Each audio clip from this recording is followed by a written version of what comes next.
Hey guys, it's Alyssa, the hopeless romantic redhead. And I'm Danielle, the whodunit detective.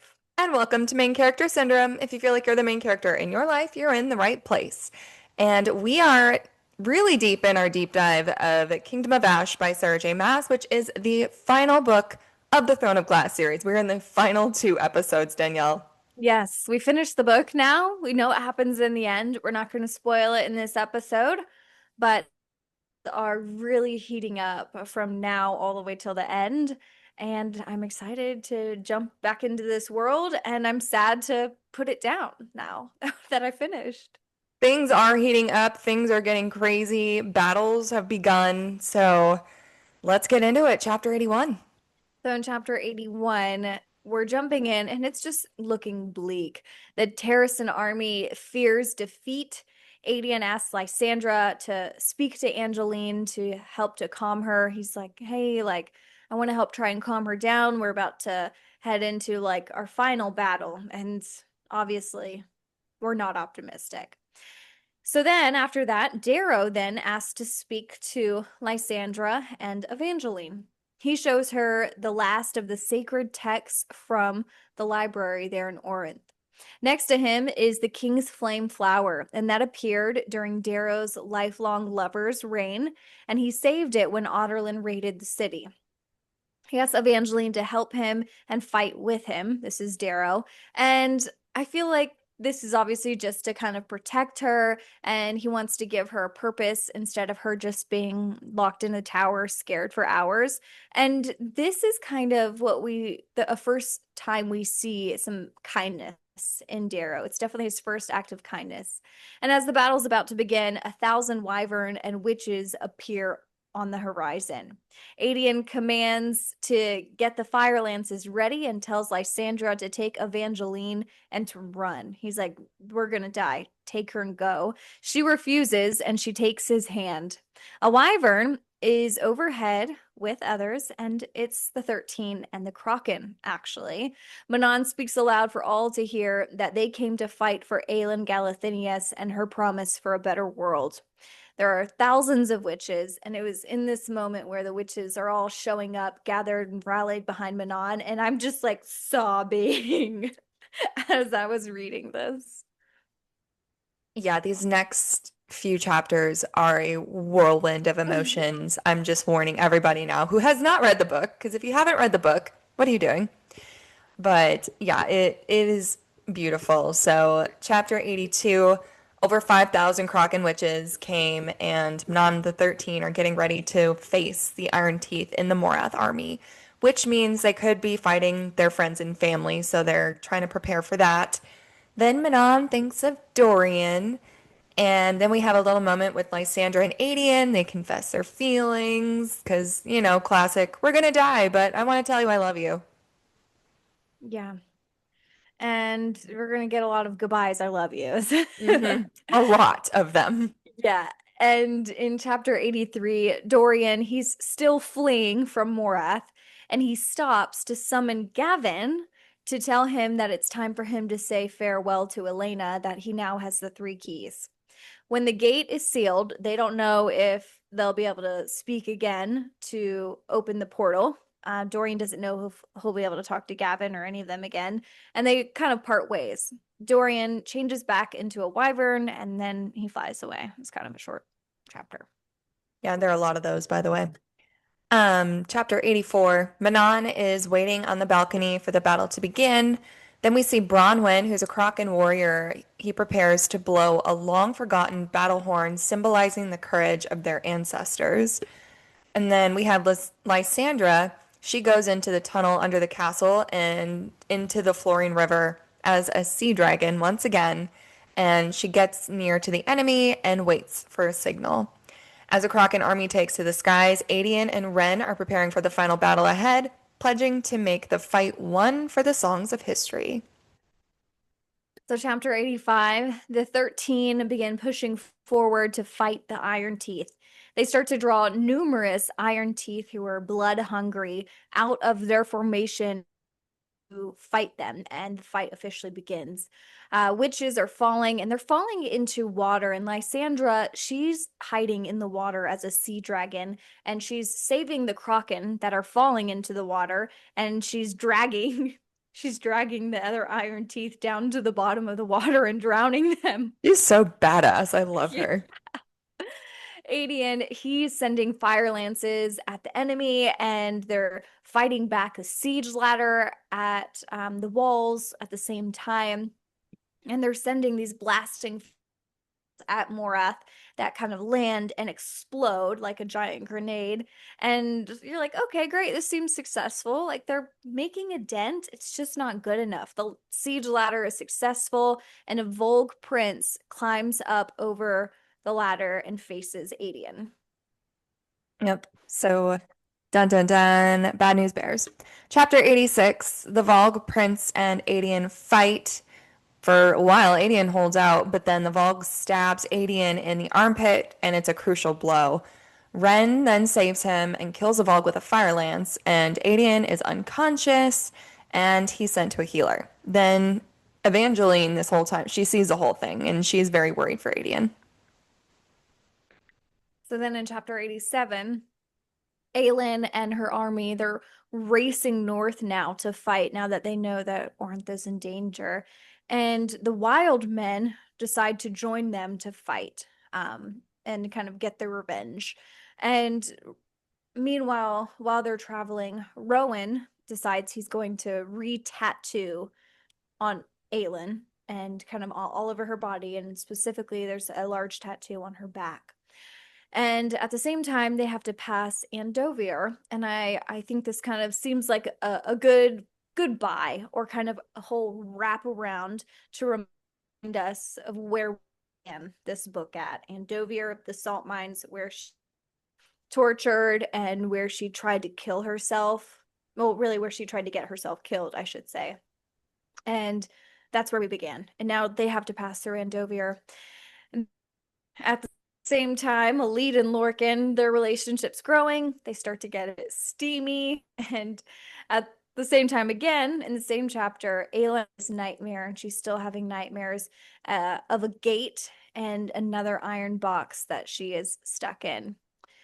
And then the next morning, they're supposed to be traveling, and a warning goes out as a wyvern flies over them, but it's not a enemy wyvern, it's Dorian. Mm-hmm.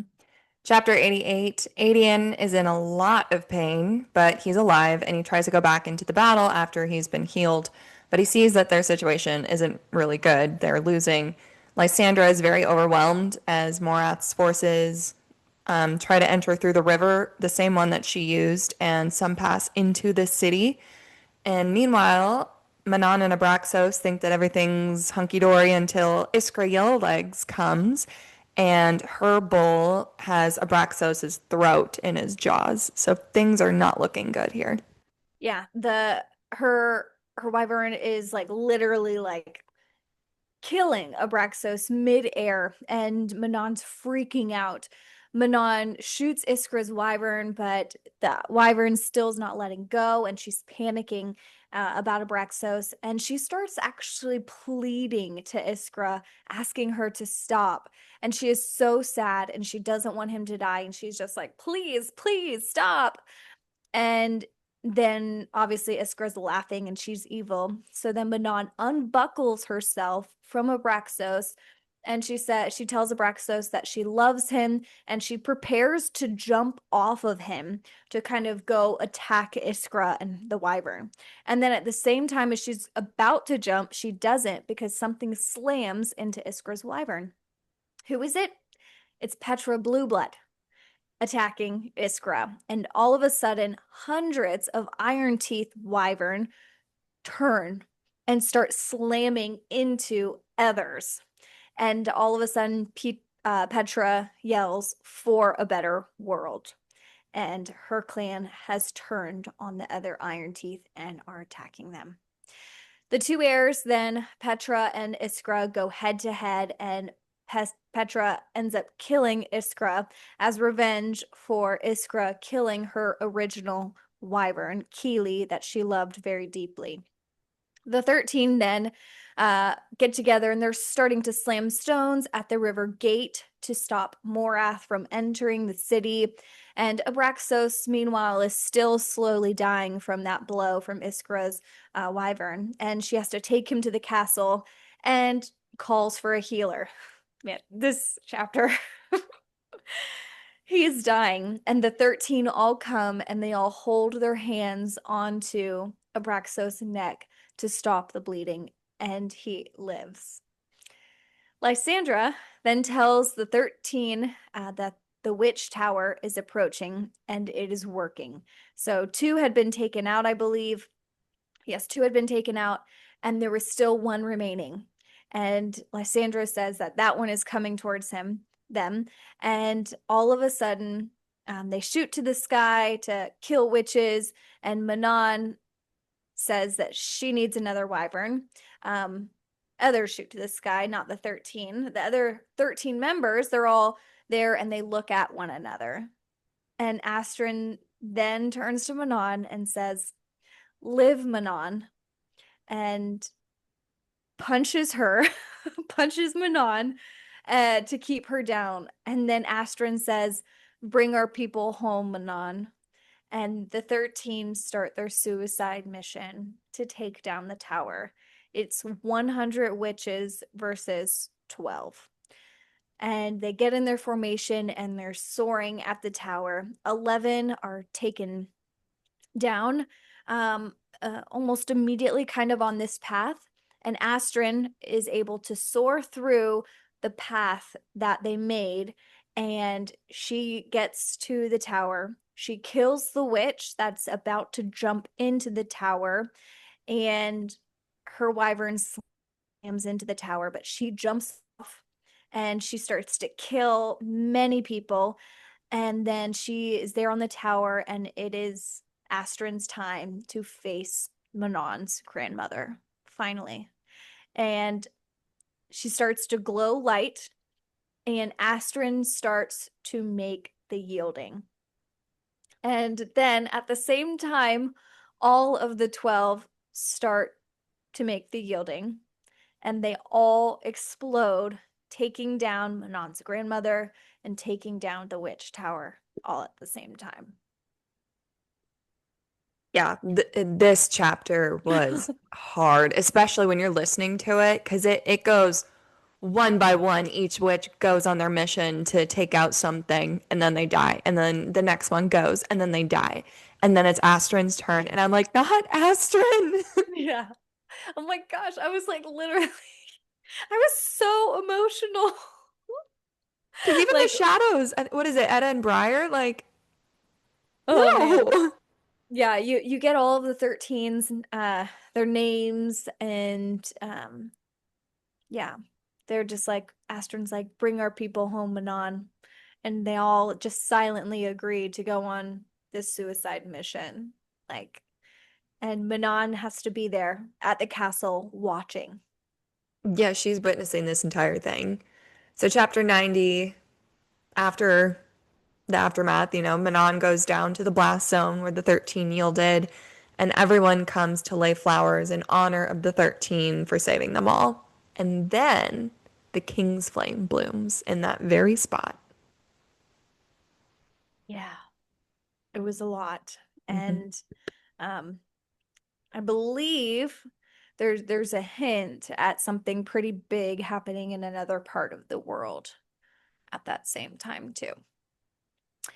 So in chapter 91, Dorian is reunited with Aelin and Kaol and meets Irene, and she tells them that they're pregnant. It's kind of like, "Oh my gosh, Dorian, I love you. I haven't seen you in forever, best bud, Kaol.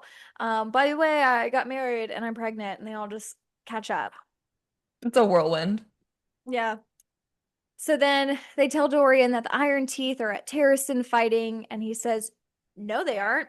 I just saw them leave Morath," which means that more witches are on the way and that Terrasen doesn't know about.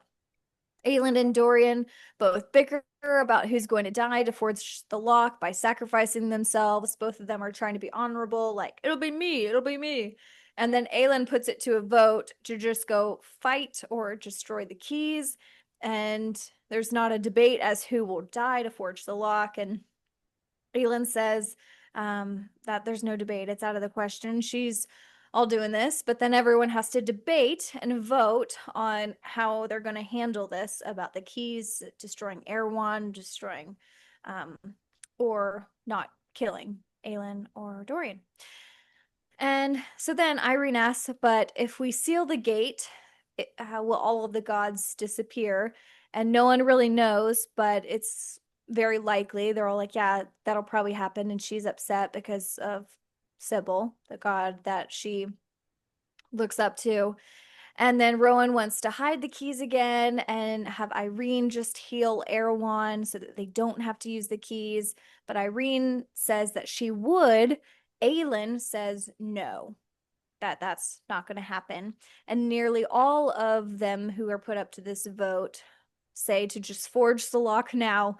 Aelin dies, and let's put the keys back in the gate with Erewhon.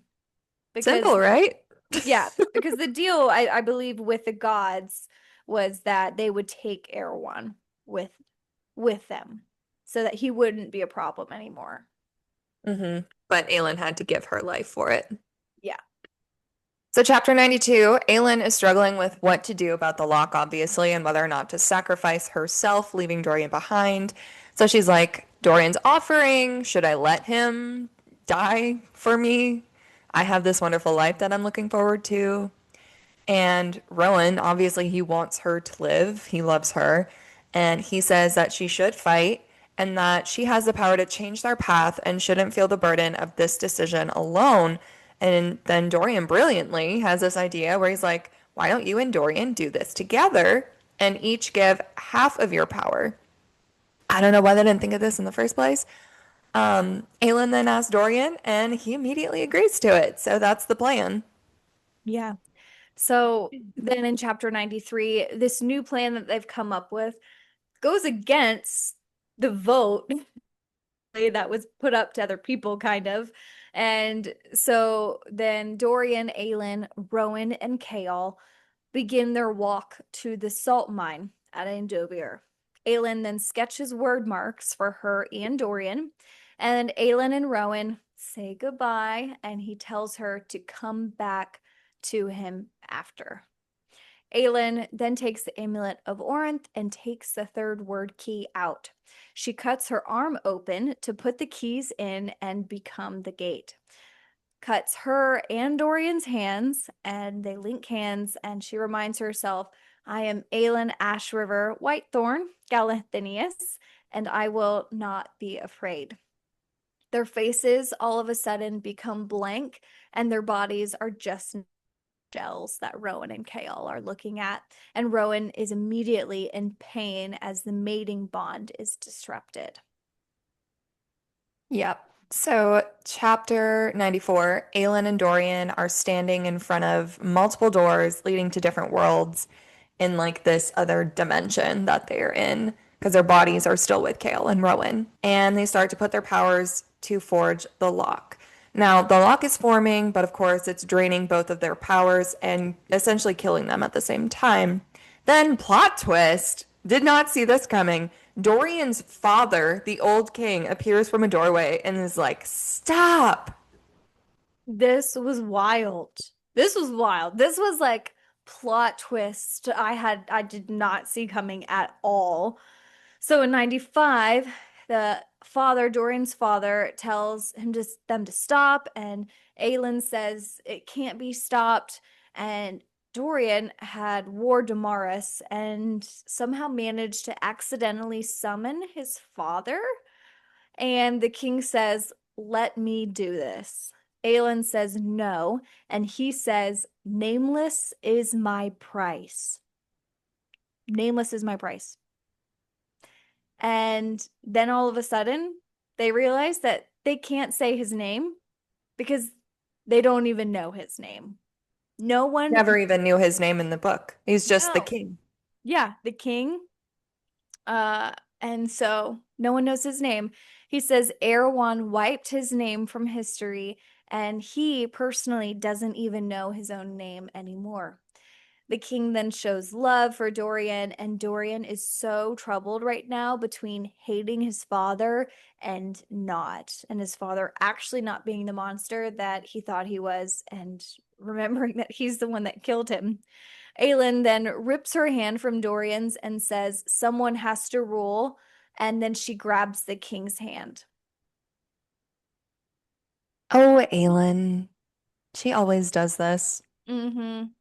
So then we get into chapter 96. Dorian comes back to his body, and he, Kale, and Rowan realize what Aelin just did and what she's always planned this entire time. She never planned for Dorian to join her. She just planned to sacrifice herself. And of course, Rowan feels betrayed. Um, then, meanwhile, as Aelin's struggling to forge the lock, the king gives her a message from her parents. And this is such a wholesome moment for her. And it's something she really needs because he says that they love her, they're proud of her, and that the debt has been paid enough. The king then uses the last of his powers to help forge the lock.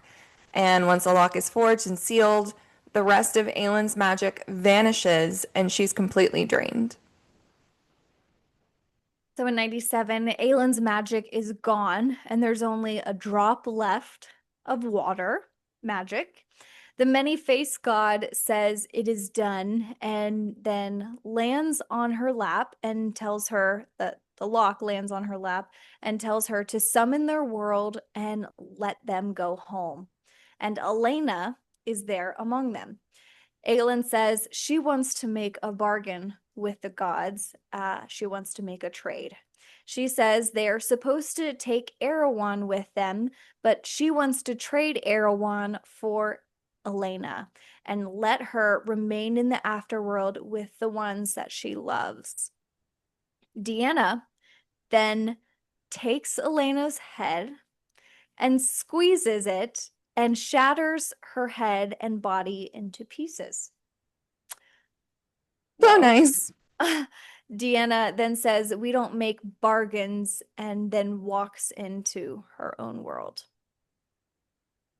That was unexpected. 100%. That was Did not see that. That was that so was random. messed up. Very messed up. Just squeezed her head like a pimple. Yeah. And they're like, "Yeah, we don't make bargains and we're not taking Erewhon now." Okay, fine. Okay. Chapter 98. Yes. Rowan feels the mating bond getting weaker. He is desperate. He's desperately holding on to their connection as the world around him is basically falling apart because, like, she's his everything. And then we cut to the gods. They're leaving through the archway. And of course, they want to seal it and refuse to take Erewhon with them. But Mala gives Aelin a piece of her power, a fallen star, and tells Aelin to seal the gate. Think of home and that the word marks will guide her. Well, the word marks are the ones that Rowan inked into her tattoos, which are a map home to him. This kind of ignites a fighting spirit in Aelin, and that she realizes she won't be a sacrificial pawn. So she opens a portal in the gods' world and sends them into hell, basically, a hell realm. And Aelin begins to seal all the gates and archways. She throws her last piece of power into the lock and then leaps through the gate back home. And she kind of transcends her identity from the queen who was promised to the queen who walked between worlds. So Aelin, not necessarily walking right now, she is falling quickly through all of these worlds trying to get to her own. And she's trying to find her world, but she's going too fast and she needs to slow down, but she can't figure it out. And as she's falling, this is just me questioning and making things, but it seemed like she passed through Valaris. And then she mentions a winged male next to a heavily pregnant female, Fae. They're both Fae, on a mountain with stars. I'm like, pretty sure that's Valaris. Maybe. Yeah, I'll get to that in a minute. Okay. And then the winged male waved a hand and sends power to her to slow her down. She finds her world Aurelia and goes back into her body and is reunited with Rowan. Aelin then tells them her power is gone except a small ember, and she's no longer a fire bringer. She had given up her human life now also and her mortality. So she is now full Fae. Yeah. Crazy stuff. Okay, so let's go back to this chapter and kind of dissect her falling. So this is really fun with Sarah J. Maas because she has connected all three books here. She has Throne of Glass, but she also, right away, she says, this is Aelin. She passed through a world where a great city had been built along the curve of a river, the buildings impossibly tall and glimmering with lights. This is an ode to Crescent City, her third series. And then we get into Valaris because she says she passed through a world of snow-capped mountains under the stars. And she basically, obviously, we all know if you've read A Court of Thorns and Roses, you know that that's Rhysand and Feyre. But if you're reading Throne of Glass for the first time, you don't see this until you get to this part and you've read all three books and you're like, oh my God, she just connected all of them. And this was her first series. Really? Yeah, this Holy was the cow. first series. Yeah. Well, spoiler to Akatar. Just to say, okay, give you 2 seconds to pause this. One, two. Okay, but Farah is not pregnant in Akatar. No, but she is in book five, That hasn't which come is out yet? Nezrin's, or not Nezrin's. Good Oh, Lord. she is. Oh Nesta's. my gosh, you're right. I forgot. It's been so long. You're right. She is Hmm. pregnant. Okay. Yeah, She is pregnant. I was confused by that at first. I was like, I'm pretty sure that's Farah and Rasan, but I don't think she's pregnant. But she is. Okay. That's she is. fun. Yeah, probably should have said the spoiler alert earlier, but I was just too excited about this connection because it blew my mind because I was like, wait a second, that is Rhys and Feyre in Silver Flames. That's Nyx in her belly, I bet. Hmm. Or Interesting. it could be their second child. I don't know. Who knows? But it was just like the mere fact that Rhysand probably helped Aelin get back to her life. Mm-hmm. And like all of her characters are linked. And spoiler alert again, kind of a Court of Thorns and Roses and Crescent City overlap. Okay. So Yeah, I haven't read Crescent City yet. she has so much fun with her books and she just like connects them all in a like really fun way. Mm-hmm. It's really cool. Yeah, I didn't think Throne of Glass was going on at the same time though. So she said in an interview before that they're all happening at the same time in different dimensions in a way. Mhm. Okay. So I don't know. Okay, you may have had just a harsh cut because I just spoiled something big. So I told Alyssa we had to cut that out. Yeah, we're not gonna do that to you. But I will say, if you love Aelin Galathynius, you are going to love Bryce Quinlan of Crescent City. She is also a certified badass. Yeah. And Okay. she thick. She's a thick queen, so she got curves. Well, I have curves too. They're We love great. it.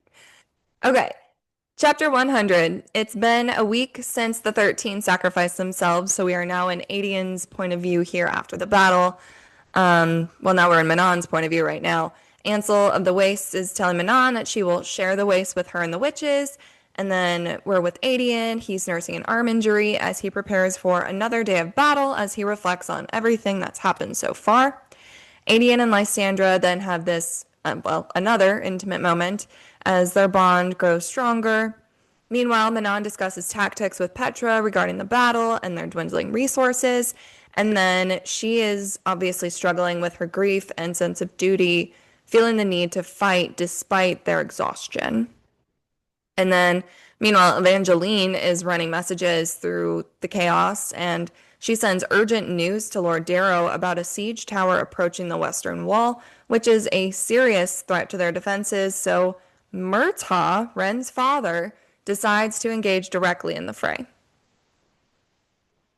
And that's it. Yeah, pretty short chapter. Yeah.